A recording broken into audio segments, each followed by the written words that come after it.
எல்லோருக்கும் வணக்கம். என்னுடைய பெயர் கவிஞர் முனைவர் ஆனைவாரி ஆனந்த். கவிஞர், எழுத்தாளர், மொழிபெயர்ப்பாளர், மருத்துவர், பத்திரிகையாளர், ஓய்வு பெற்ற மொழிபெயர்ப்பு சிறப்பு அலுவலர், இந்திய மருத்துவத்துறை என்ற வகையில்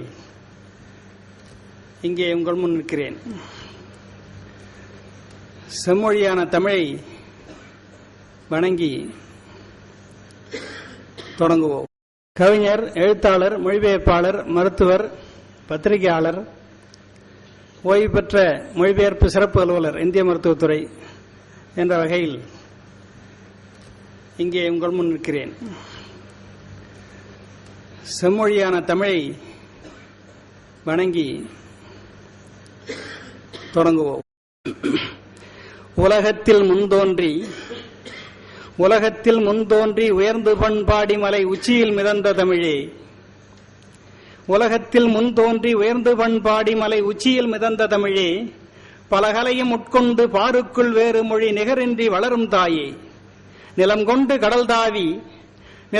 கடல் தாவி இமயத்தில் பிற நாட்டில் நின்று பண் இசைத்த தேவி, மலர்தூவி நின்பாதம் பணிகிறேன் எம்பக்கம் வருக நீ வாழ்த்துவாயே. பசுஞ்சோலை தோட்டங்கள் பனிமலையின் கூட்டங்கள் பயிர் வயல்கள் ஈட்டம் வளமார், பசுமைகுளிர் தென்றல் அலை பண்பாடும் நதிகள் அகல் பக்தி வேலை கோவில்களுமாய், அசைந்தாடி ஆர்ப்பரித்து அரணாகும் முக்கடல்கள் அரபு இந்து வங்கம் எனப் பேர், இசைபோய தென்னாட்டில் எண்ணிலா வயதெனும் இளமைமிகு இனிய தமிழே, இளமைக்கும் இனிமைக்கும் இயல்கலைகள் செழுமைக்கும் ஈடில்லா தாய தமிழே, உமை சிறந்தாழ்த்தி வணங்கி மகிழ்வேன். எங்கனும் பசுமை கோலம், எழில்பூக்கும் செடி மரங்கள், தெங்குடன் பனை பலாமா, தேன்வாழை கமுகு தேக்கு, சந்தன முல்லை மல்லி சம்பங்கி செம்பருத்தி, தாமரை அல்லிப்பூக்கள், நெல்லுடன் கரும்பு கம்பு, வரகுடன் சாமை சோளம், மிளகுடன் இஞ்சி மஞ்சள் வெந்தயம் காயம் சுக்கு, சீரகம் பூண்டு சோம்பு, கீரைகள் கிழங்கு வேர்கள், காய்கனி கொட்டை பட்டை, கருவேலம் ஆலம் பூலா, வேம்புடன் வில்வம் ஏலம், நன்னாரி நெருஞ்சி துத்தி, கடுக்காய் நெல் கிழா நெல்லி, தூதுளை முருங்கை மல்லி, துளசிவள் தும்பை நங்கை, வசம்புடன் எட்டி சின்னி பூசணி பரங்கி குக்கில், கற்றாழை அருகு கோரை கரிசாலை பொன்னாங்கண்ணி, ஆவாரை இலவு திப்பிலி நிலவாகை கண்டங்கத்திரி. இப்படி நம் கண்முன் இயற்கையின் படைப்பாய் எழில்மிகு வனப்பாய் பறந்து விரிந்து பசுமாயை குலுங்கும் கண்கொளா காட்சி, கண்கவர் காட்சி. இவையாவும் தமிழ் மண்ணின் வித்து, நம் தமிழரின் சொத்து, தொன்று தொட்டு தொடர்கின்ற தமிழக மண்ணின் மாண்பு.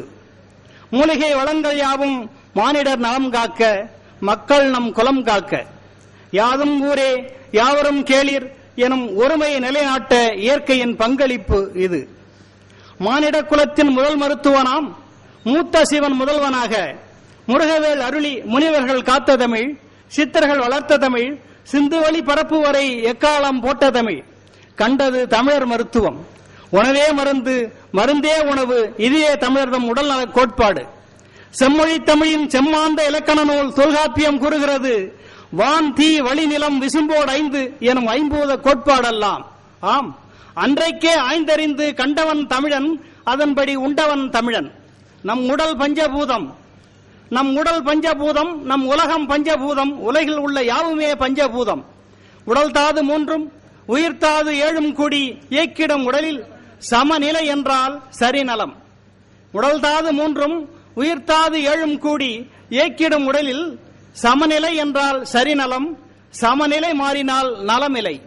சமநிலை என்றால் சரிநலம், சமநிலை மாறினால் நலமில்லை. அதுவே நோய்நிலை. இதுவே சித்ததம் கோட்பாடு. இங்கே செம்மொழி தமிழ் மாநாட்டில் தமிழ் மருத்துவம் பற்றி ஆய்ந்து தரமான முடிவை கூறி தத்துவ கருத்தை கூற சித்தர்கள் கணித்து சென்ற சிந்தனை பிழிவை இங்கே எடுத்து முன் வைக்க வாய்ப்பாய் 5 பேர் வந்துள்ளார்கள். அவர்களின் ஆய்வுரை கேட்போம்.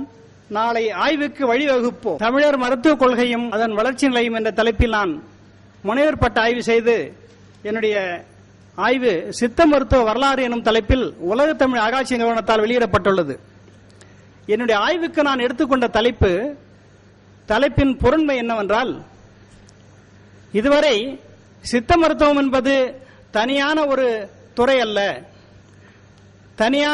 தனித்துவமான மருத்துவ முறை அல்ல என்று கூறி ஆயுர்வேத மருத்துவத்தின் ஒரு கிளைதான், அதுவும் ஏ பிரான்ச் ஆஃப் ஆயுர்வேதா ரச சாஸ்திரா என்று கூறி இதுவரை சித்த மருத்துவத்தை தமிழர் மருத்துவத்தை தனியாக ஒரு துறையாக இல்லாமல் இதுவரை ஆயுர்வேதத்தை ஒட்டியே வடநாட்டார் நம்மை ஒதுக்கி வைத்தார்கள். அந்த நிலை கண்டு மனம் புழுங்கி எழுதியதுதான் இந்த ஆய்வேடு.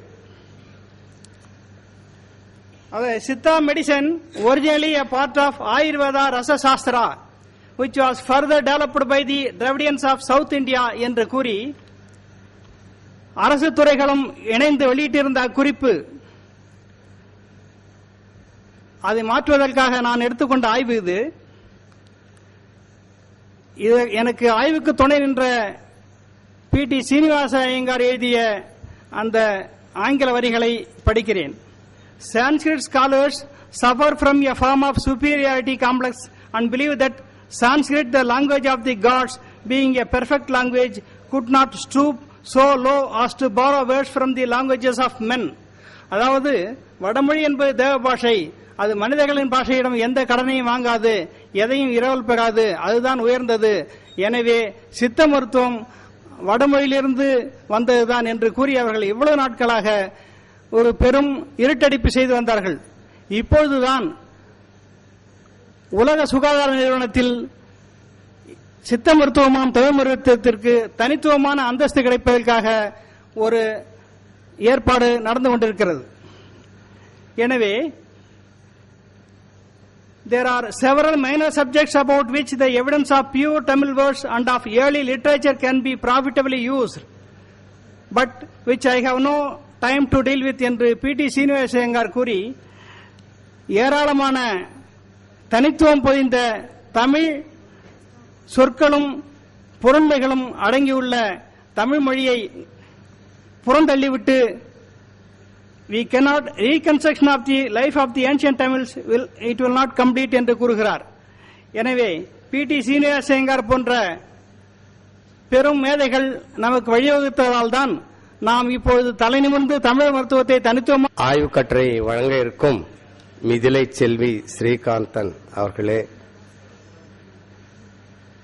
பரத்குமார் அவர்களே, சத்யசீலன் அவர்களே, உங்கள் அனைவர் நக்கண்ணையார் அரங்கத்தின் தலைவராக வீற்றிருக்கும் ஆனந்தன் ஐயா அவர்களே மற்றும் ஆய்வு கட்டுரை வழங்க இருக்கும் கட்டுரை கருத்துக்களை ஆவலோடு கேட்க வந்திருக்கும் உங்கள் அனைவருக்கும் நன்றியும் வணக்கத்தையும் தெரிவித்துக் கொள்கிறேன். என்னுடைய பெயர் ஜான் மனுவேல்.